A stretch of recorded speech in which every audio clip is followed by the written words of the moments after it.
Every rule in football feels like it's always existed. Yellow cards, the back pass rule, goal line technology. You've never questioned any of them. You should start, because every single one of these rules exists because something broke so badly, football had no choice but to rewrite itself. 5 rules, 5 moments where the game changed forever. And the last one might be the strangest story in football history. Let's start with the one you see almost every match. In 1966, England played Argentina at Wembley in the World Cup quarterfinal. Argentina's captain was sent off. He refused to leave the pitch for several minutes, insisting he didn't understand why. Later that tournament, England's Jack Charlton found out from a newspaper that he'd been booked. Not from the referee, from a newspaper. The referee spoke German. Charlton didn't. Nobody had actually told him. A man named Ken Aston was in charge of refereeing at that World Cup, and this wasn't new to him. 4 years earlier, at the 1962 World Cup in Chile, Aston had sent off an Italian player who simply refused to go because he couldn't understand the decision either. Police had to intervene. So after the Charlton mess in 1966, Aston drove home from Wembley with the problem stuck in his head. He stopped at a traffic light on Kensington High Street. Amber, then red, and it clicked. Yellow, take it easy. Red, you're off. A signal that needed no translation, no language, nothing but color. He went home and told his wife, Hilda. She didn't say much.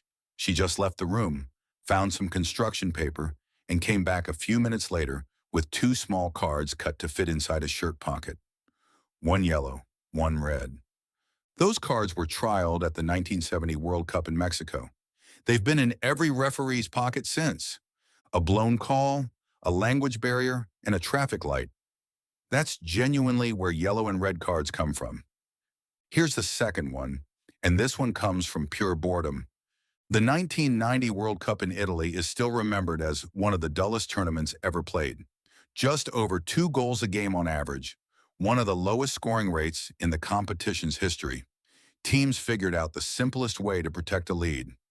Pass it back to the goalkeeper. Let him pick it up. Hold it. Waste time. Repeat. The final itself became the breaking point. West Germany beat Argentina 1-0, and Argentina's entire second-half strategy was exactly that. Pass back, pick up, stall. Franz Beckenbauer, the winning manager, said afterward that for 90 minutes his team attacked and never once felt in danger of conceding. That's not a compliment. That's a description of a funeral. FIFA had seen enough. In 1992, they introduced what's now called the back pass rule. A goalkeeper can no longer use his hands if a teammate deliberately kicks the ball to him. But here's the part almost nobody remembers.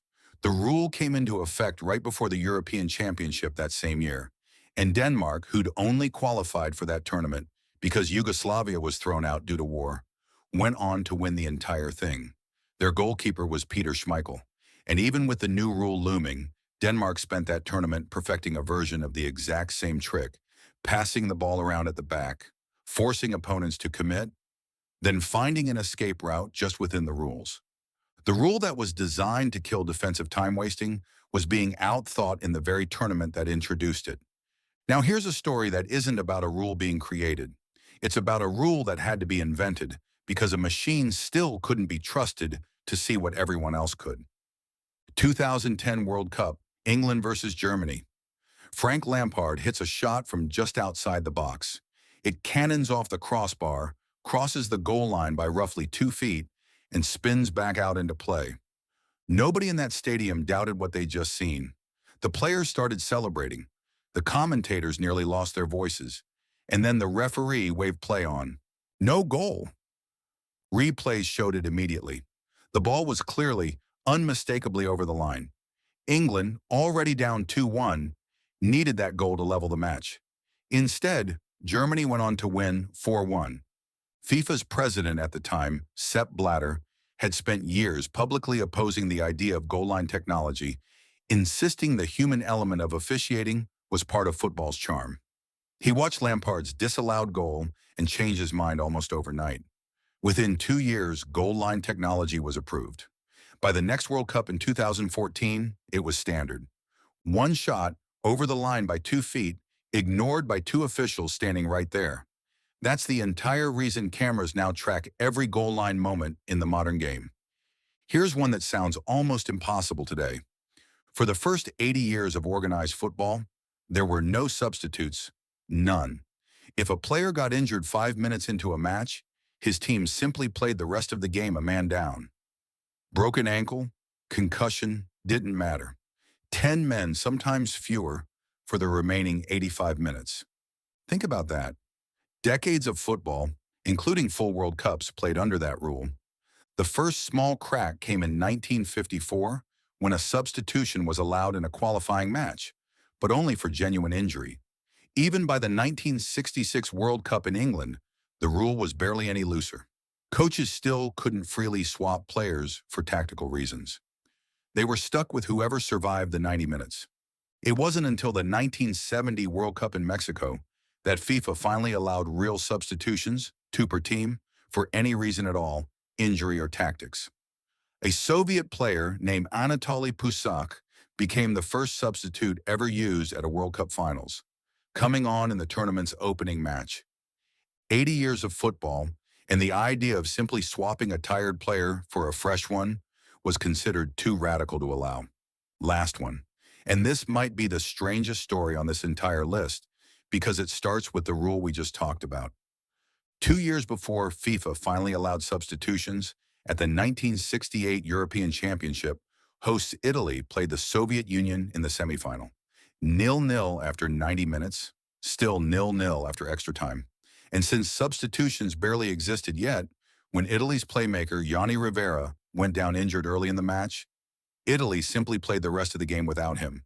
No goals, no penalty shootout, because that didn't exist yet either. No rule at all for what to do next. So the two captains were called into a room, and the semi-final of a European Championship was decided by a coin toss. Italy called it correctly. They advanced to the final on nothing but luck. This kind of thing wasn't rare. Matches at the highest level had been settled by coin tosses and drawing lots for years. That same year, at the 1968 Olympics, Israel lost a quarterfinal to Bulgaria the exact same way, on a drawn lot after the match finished level. Israel's Joseph Dagan, a sports journalist who later became his country's Football Association secretary, was furious about it. He believed a result that mattered that much should never come down to pure chance. So he proposed something new. Instead of a coin toss, let the players decide it themselves through a series of penalty kicks. FIFA agreed. In 1970, the same year substitutions were finally introduced, the penalty shootout was officially adopted into the laws of the game. A team lost a match on a coin flip, someone got angry enough to do something about it, and now every major tournament settles its most dramatic moments on penalties instead of pure chance. 5 rules: a traffic light, a boring final, a blown call, 80 years of nobody being allowed a fresh pair of legs, and a coin toss that made someone angry enough to change the sport forever. None of these rules were handed down from nowhere. Every single one exists because football broke in a specific way, at a specific moment, and somebody had to decide what to do about it. So next time a referee reaches into his pocket, or a keeper hesitates before picking up the ball, or a goal gets confirmed by a camera instead of a human eye, remember, none of it was always there. Somebody built it because something else stopped working first.